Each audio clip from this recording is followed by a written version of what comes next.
성도 여러분 안녕하십니까? 하나님의 귀한 축복의 안식일에 말씀을 같이 나누게 되어서 감사합니다. 오늘 특장해 주신 우리 형제들 감사합니다. 훌륭한 특장이었습니다. 성경 말씀 누가복음 5장에 있는 말씀을 읽겠습니다. 몇 말씀 같이 읽으십시다. 누가복음 5장 17절부터 준비되셨죠? 몇 말씀 읽습니다. 20절까지 같이 읽으십시다. 하루는 시작.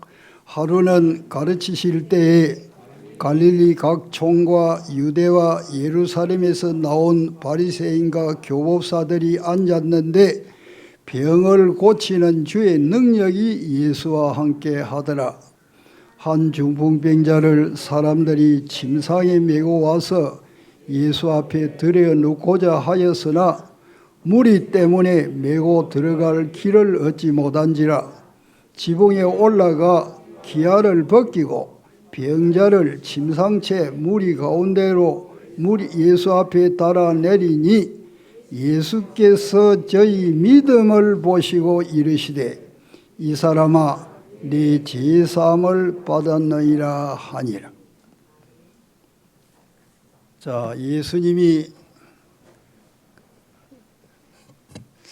이 당시에는 예수님은 무슨 대단한 설교자가 아니었습니다.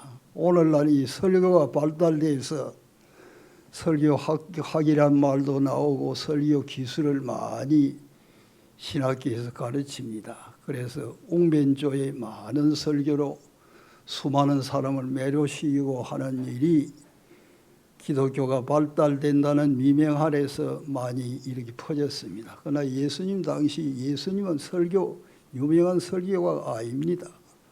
사람을 말씀으로 어떤 이론으로 감동시키고자 그런 일 잘 하지 않으셨습니다. 그저 단순하게 하나님 말씀 본래의 뜻대로 설명하는 것이 예수님 가르침이었습니다. 그래서 주로 예수님은 가르친 일을 많이 하셨습니다. 이날도 역시 마찬가지였습니다. 예수님이 가르치는데 사람들이 너무 많이 왔어요. 그런데 예수님을 평소에 보고자 간절히 열망하는 사람이 하나 있었어요. 예수님이 이미 아셨지요. 이 사람은 중풍병자로 오랫동안 고생을 하는 사람인데 그의 마음속에는 예수님을 한번 만나기만 하면 하는 그 간절한 욕망이 있었습니다. 그런데 우리가 이제 흔히 생각할 때는 이 사람이 병이 너무 중하니까 병 고치기 위해서 그렇게 만나고 싶었다 그렇게 생각할 가능성이 있습니다. 그러나 그 본 마음은 그게 아니었습니다.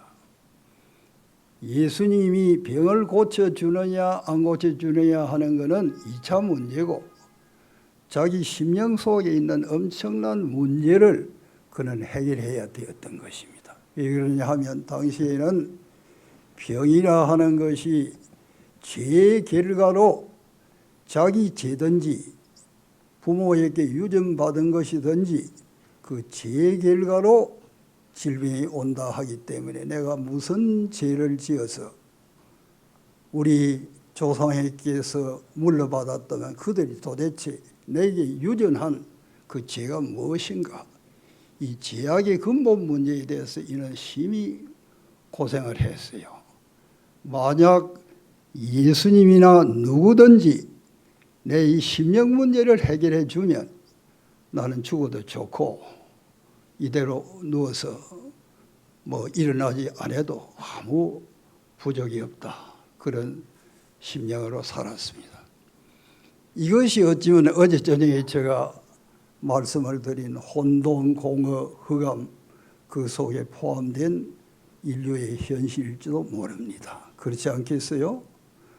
우리 중에도 예수님 오래 믿었지만 아직도 마음속에 해결해야 될 숙제를 가지고 있는 분이 계실 것입니다.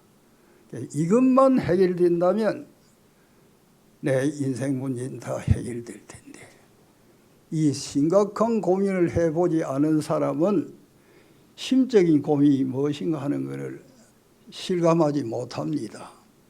제가 어제 저녁에도 어색한 말로 몇 마디 드렸습니다만 내가 젊었을 때 특별히 어릴 때부터 그런 고민을 해오던 것이 연결되어 가지고 군대에 가서 일선에서 사람 죽는 거 많이 보고 내 친구가 같이 전투에 나갔는데 그 총 한 방에 그냥 그 새파란 청춘들이 그냥 쓰러지는 모습 이런 것을 볼 때 저는 억장이 무너졌어요. 아, 인생이 도대체 뭔가?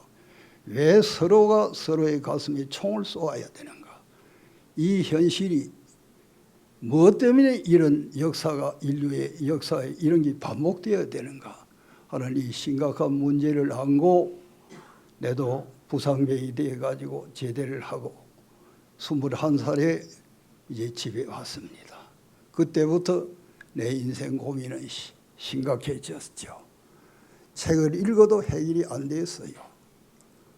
책이라 하는 것이 어떻게 보면 해결될 것 같지만은 그 해결점을 못 줍니다. 인간의 근본 문제를 해결 못 합니다.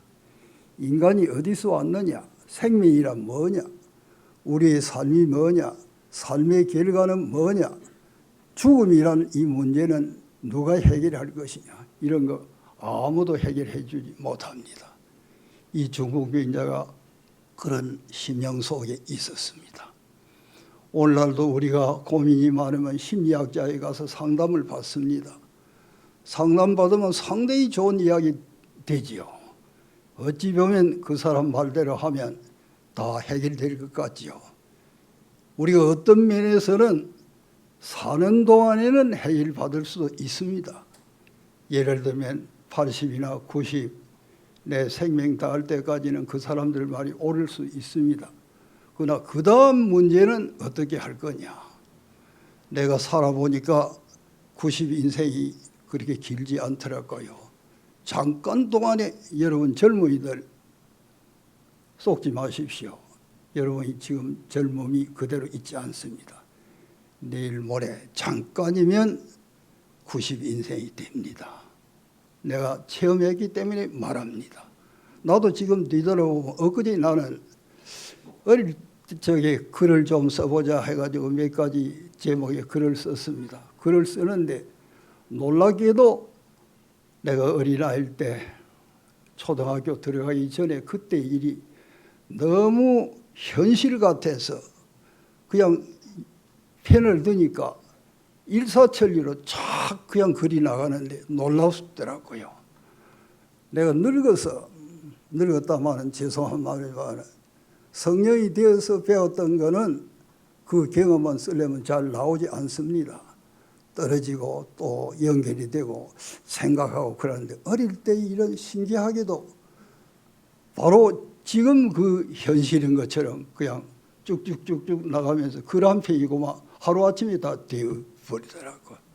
내가 우리 자식들에게 읽어보라 했더니 아이들이 읽고 깜짝 놀라더라고요.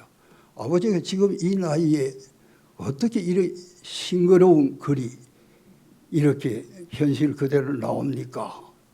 나도 모르겠다.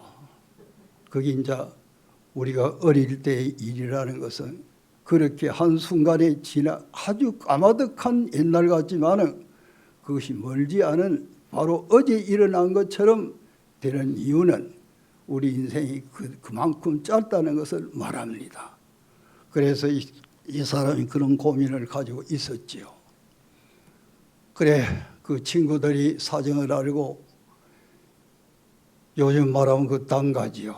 그 침상이라고 했는데 침상이 메고 왔어요. 왔는데 그날따라 사람들이 너무 많아서 들어갈 수 없었어요. 그런데 이제 친구들은 오늘 일에 대해서는 다음 기회를 보자 했는데 이 사람은 뜻밖에도 눈으로 자꾸 지붕을 가르칩니다. 친구들이 알아들었죠. 지붕에 올라갔어요. 지붕을 뚫렸어요. 이런 일이 있을 수 있습니까? 오늘 만약에 이 설교장에 어떤 사람이 여기 들어오지 못해서 이 위에 지붕을 뜯는다면 우리가 어떻게 생각하겠어요? 여러분이 아마 이 설교를 마치고 예배 마치고 가고 나면 이 천 목사가 오늘 무엇을 말했는가는 까마득히 다 잊어버리도 그 지붕 뚫고 내려온 그 사건은 죽을 때까지 여러분 마음속에 남아 있을 것입니다. 그렇지 않겠어요? 내려왔어요.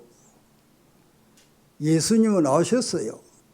예수님 첫 마디가 내 죄사함을 받았다.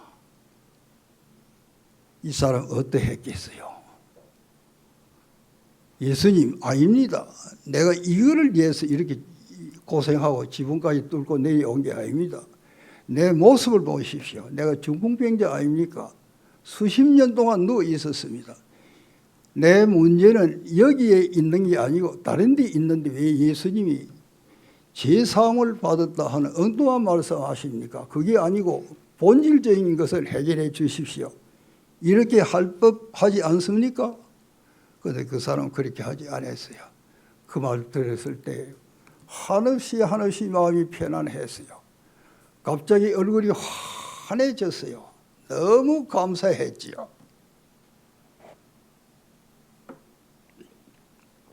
이거는 마치 십자가상의 강도가 이제 죽음의 바로 문턱에서 헐떡거리고 있을 때 네가 오늘 나와 함께 나그네 있으리라. 예수여, 당신 임하실 때 나를 기억하소서. 내가 내게 오늘 내게 말하노니 나와 함께 나그네 있으리라. 그때 그 강도의 얼굴이 환하게 빛났죠. 맞죠? 시대의 소명 읽어보십시오. 너무너무 참 감사해서 환하게 얼굴이 그 지약의 흔적은 아무것도 없이 다 사라지고 한없이 감사한 평화의 모습이 얼굴이 넘쳤습니다. 바로 이 중풍병자가 바로 그런 형편에 처했어요. 그런데 여기에서 시대의 소망에서 말한 것은 우리가 죄에서 벗어날 수 없는 것은 마치 중풍병자가 자기 몸으로 일어날 수 없는 것과 똑같은 형편이다. 그러면 우리가 죄에서 용서를 받아야 되고 죄에서 뭔가 해결이 돼야 되는데 이게 얼마나 어려운가. 이 부인은 나이아가라 폭포에 대해서 두 가지 예증을 들었어요. 그 한 가지 폭포 앞에서. 첫째는 뭐라고 이야기했느냐 하면 그리스도의 사랑이 마음속에 있는 사람을 그 사랑을 증거하지 못하게 중단시키는 것은 나이아가라 폭포의 그 거센 물결을 중단시키는 것 못지않게 어려운 일이다. 그리스도의 사랑이 마음속에 넘쳐 흐르는 사람 보고 네 그리스도의 증거하지 말라 하는 말은 나이아가라 폭포의 그 거센 물길을 중단시키는 것과 같이 어려운 일이다. 그 다음에 또 한 가지 이야기했어요. 그거는 뭐냐 하면 죄악에 습성된 사람이 죄를 짓지 못하게 변화시키는 것은 똑같은 이치다. 나이아가라 폭포를 중단시키는 것보다 어렵다 그랬어요. 그러니까 이게 얼마나 힘든 일입니까? 그래서 죄악 문제를 해결지우고 새 사람을 만드는 이거는 인간의 힘박입니다. 이 창조력이 들어가야 됩니다. 창조주가 아니고는 이거는 절대로 할 수 없는 일입니다. 그래서 화이트부인은 정로의 계단에 무슨 말을 했느냐 하면 교육과 수양과 의지력의 연단과 인간적인 노력이 각각 상당한 분한이 있지만은 이것들이 사람을 변화시키는 데는 전혀 무력하다. 기억나지요?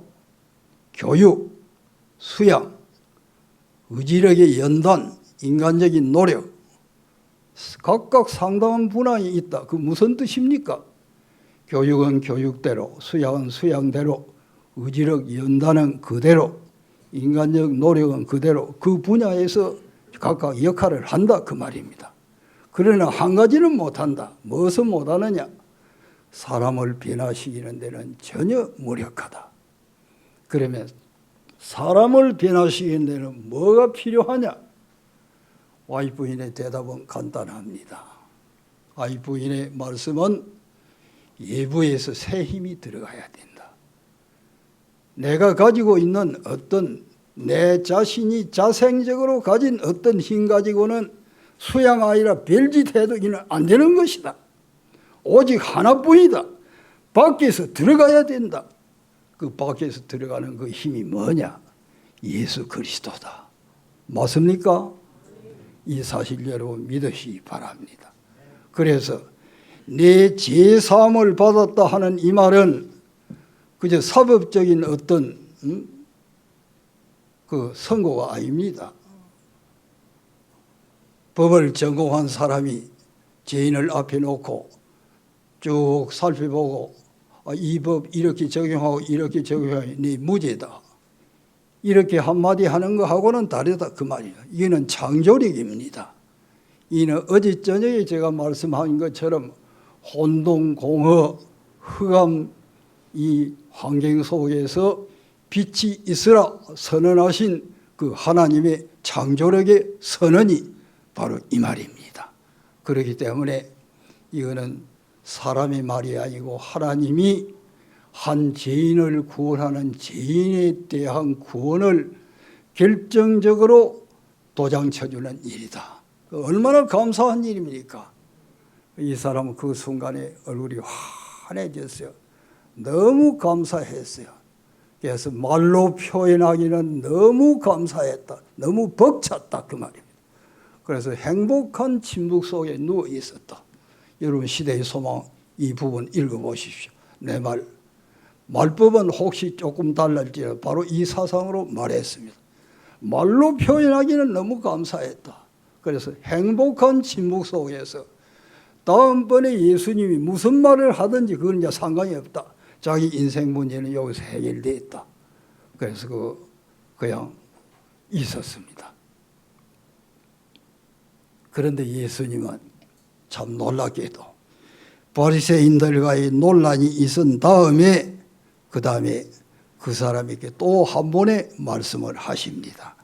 자, 그 말씀이 무엇인지 우리가 다음번 읽어보십시다. 24절부터 26절까지 같이 읽을까요? 성경 같이 읽으면 여러분 그냥 귀를 듣는 것보다 여러분 성경 펴가 읽으면 이 성경절 오래 남습니다. 그래서 나는 많은 경우에 설교할 때 핵심적인 말은 같이 읽자 그렇게 합니다. 괜찮습니까? 예, 성경 읽을 때는 활발하게 읽으십시오. 이것이 마치 나에게 한 말처럼 감동을 가지고 읽어야 됩니다. 그래야 우리 심령 속에 하나님의 창조력이 들어옵니다. 24절부터 26절까지 자 읽습니다. 그러나 시작.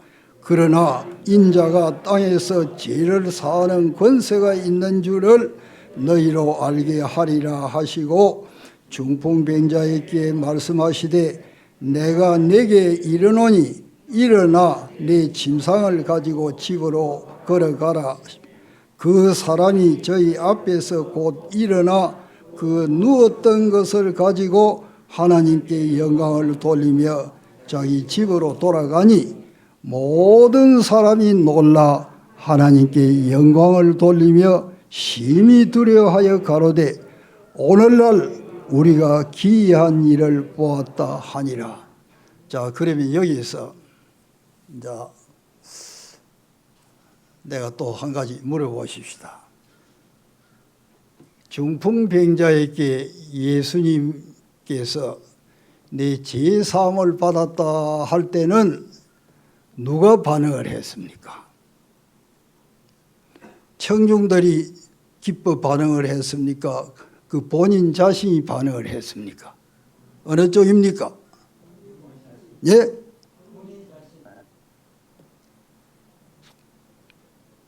내 죄사함을 받았다 할 때는 반대 의견이 일어났어요. 맞지요? 바리새인들 뭐라고 했어요? 당신이 뭔데 건방지게 죄용서는 하나님 이해는 못한다. 논란을 했죠. 맞지요? 그러나 그 한 사람은 진정으로 받아들여 감사했지요. 그런데 일어나 걸어가니까 사람들이 뭐라고 했어요? 참 귀한 일이다. 이 이제 말하자면, 야, 수십 년 동안 누워서 누구도 못 고치던 그 말 한마디로 일어나 걸어가니까 벌떡 일어나서 자기 침상을 자기가 덜렁 메고 하나님께 영광을 돌리는 찬미를 부르면서 썩 걸어가니까 그때 사람들이 깜짝 놀랐다 그 말이에요. 그럼 이제 이때 하나님께 축복을 받았다 하는 관점에서 볼 때 일반 군중들은 어느 쪽을 축복이라고 생각했을까요? 그 보는 사람, 본 사람은 중풍병이 일어나 걸어간 그것을 축복을 받았다 그렇게 본 것이고, 중풍병자는 어느 쪽을 축복이라고 생각했을까요? 내 죄 용서를 받았다. 내가 이제 인생 문제 다 해결됐다. 나는 더 이상 중풍병자가 아니라 그보다 더 지독한 상황이 있어도 오늘 이 자리에서 죽어도 이제 나는 인생 문제 다 해결받았다. 이렇게 감사했어요. 그래서 여기서는 오늘 저는 믿음이 뭐냐 하는 이제 마지막 결론을 여러분께 제시하기 위해서 이 말을 합니다. 우리가 예수를 믿으면 복을 받습니다. 그 복을 받는데 그 복이 어느 것에다가 우리의 복에 중점을 두느냐 그겁니다.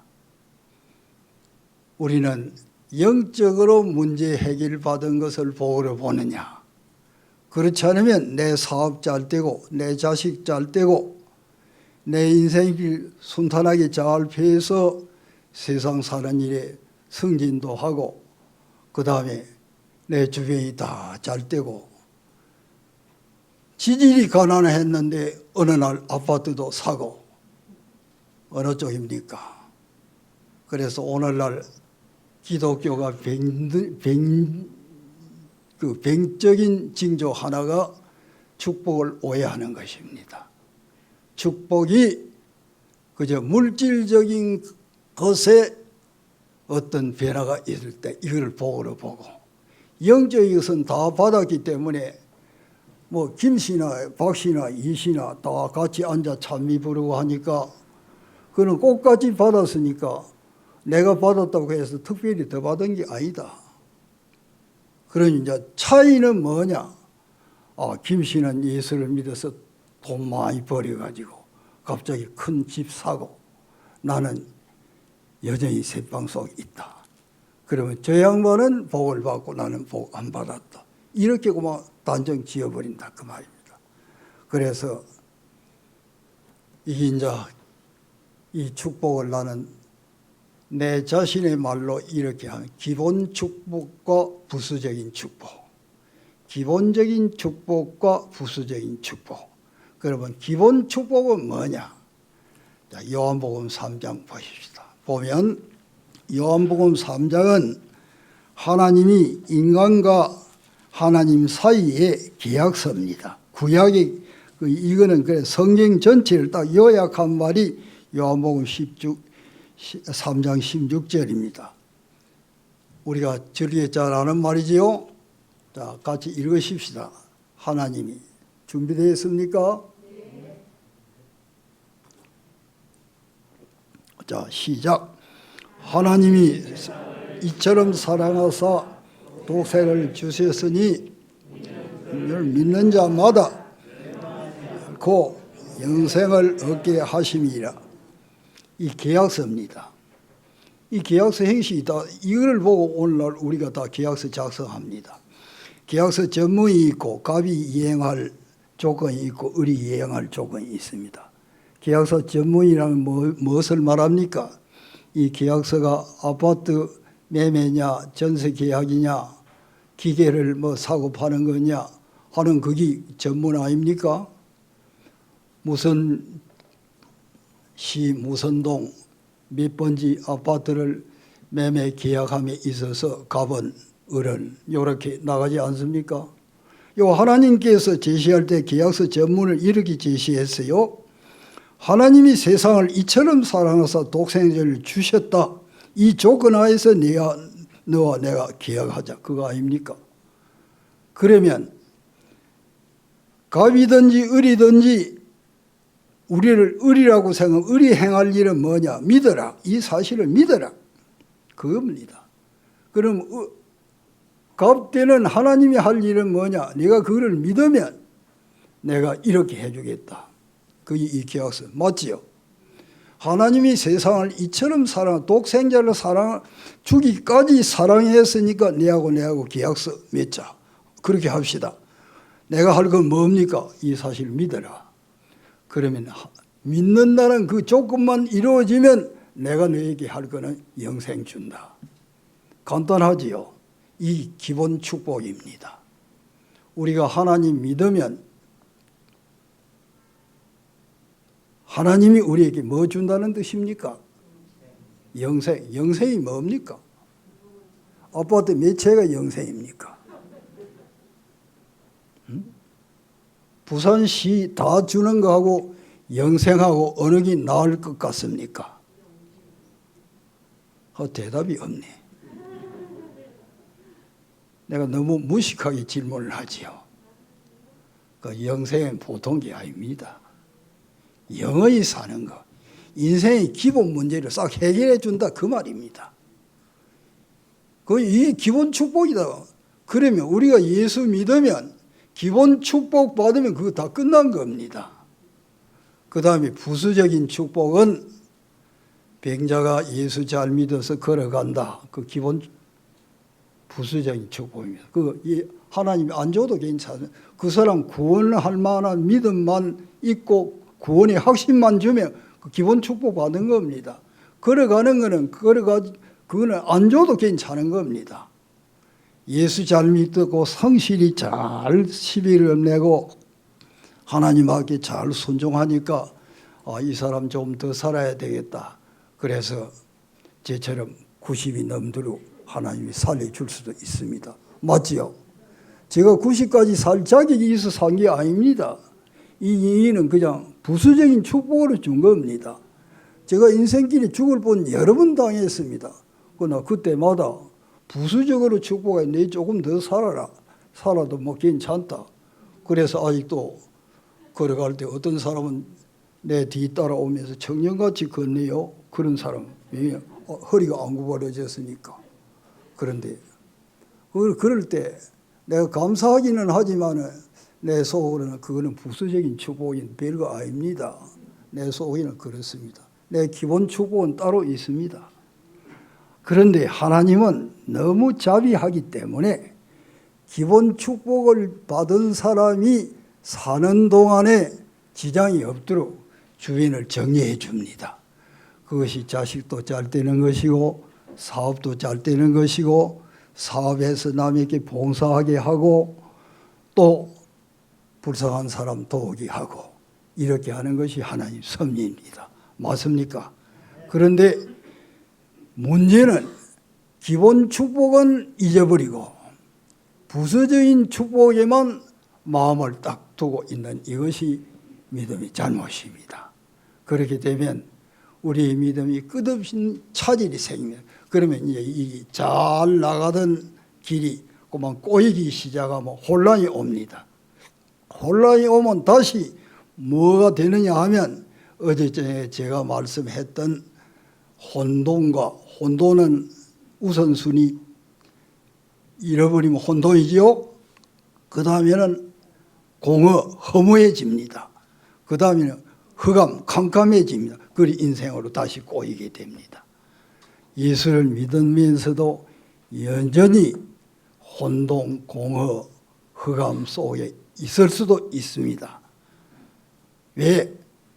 기본 축복을 생각지 않고 부수적인 축복에 마음을 두면 그렇게 됩니다. 그건 대단히 잘못된 일입니다. 그래서 이제 내가 마지막 어제 저녁에 제가 이야기한 한번 복습해 볼까요? 어제 저녁입니다. 어제 저녁 믿음이란 뭐라고 정의를 했는가? 자, 믿음이란 뭡니까? 좀 큰 소리. 믿음이란 빛을 받아들이는 것. 빛이 있으라 할 때 그 빛을 감사합니다. 내 것입니다. 받는 것. 그 빛은 그리스도입니다.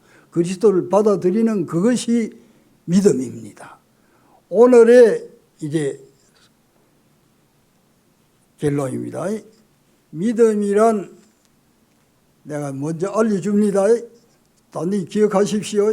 믿음이란 기본 축복으로 만족하는 삶이다. 조금 어렵습니까? 기본 축복으로 만족합니다. 부수적인 축복은 줘도 괜찮고 안 줘도 괜찮기 때문에 그거 줄 때는 매우 겸손하게 아이고 제가 받을 거 다 받았는데 이것까지 받아야 되겠습니까? 대단히 죄송합니다. 얼굴이 빨개가 어쩔 줄 모르고 아파트를 저 주다니요. 저 셋집에 살아도 아무 불편이 없는데 여기까지 해줍니까? 너무 죄송합니다. 그래 제가 잘나서 마치 아파트 산 것처럼 이리 하지 말고 하나님에게 납작 엎드려서 아이고 이것까지 내가 이게 받아도 됩니까? 진짜 내 겁니까? 그러면서 정말로 자기가 아닌 거 부수적으로 주는 게 너무 감격해가 그렇게 겸비하게 받아야 됩니다. 그래야 이놈은 받을 자격이 있다 해서 더 줍니다. 아시겠어요? 축복, 부수적인 축복 더 받으려면 겸손하시기를 바랍니다. 내 실력 가지고 이렇게 돼 있다 하면 하루아침에 날아갈 수 있습니다. 아시겠습니까? 부수적인 기본 축복으로 만족하는 것이 믿음이다. 자, 대답하십시오. 믿음이란 뭡니까?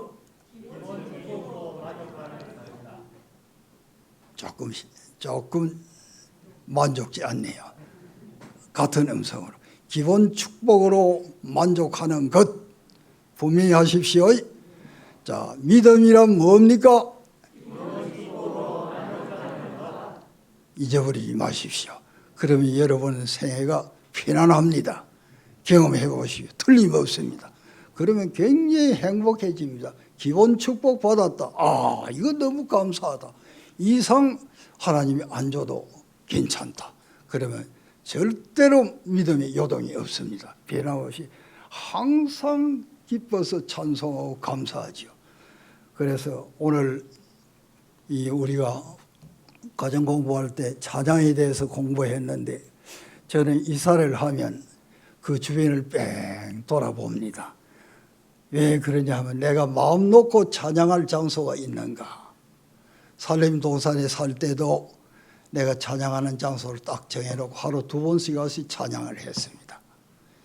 이번에 사정이 생겨서 제가 수원 와서 살게 돼서 수원에 딱 이사해놓고 내가 쭉 첫날 뺑 돌았어요. 그 주변을 어디에 찬양하면 좋겠다. 딱 장소 하나 정했어요.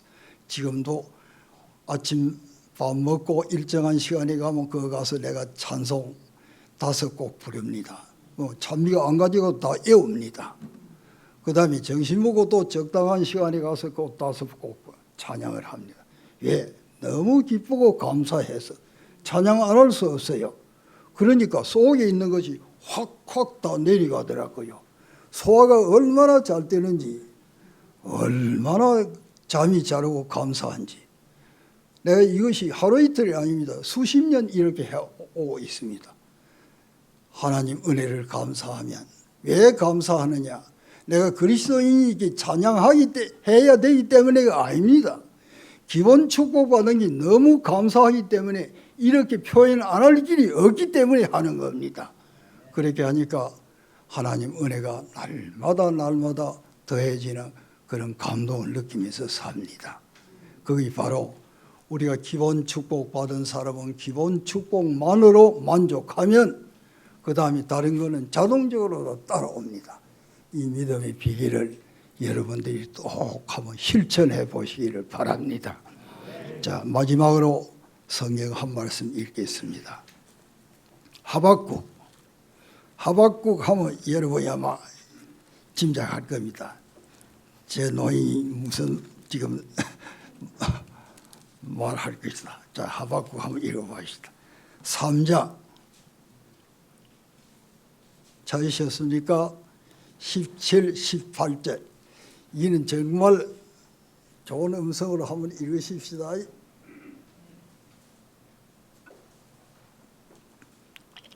다 자기 성경 펴십시오. 오래오래 이거는 바로 기본 축복받은 사람의 그 생활 태도가 이렇게 나타나야 됩니다. 비록 시작. 비록 무화과 나무가 무성치 못하며 포도나무에 열매가 없으며 감람나무에 소출이 없으며 밭에 식물이 없으며 우리의 양이 없으며 예안간에 소가 없을지라도 나는 여호와로 인하여 즐거워하며 나의 구원의 하나님을 인하여 기뻐하리로다. 이런 믿음의 경지에서 예수 그리스도의 재림을 맞이하는 우리 성도들 되시기를 진심으로 바랍니다. 감사합니다.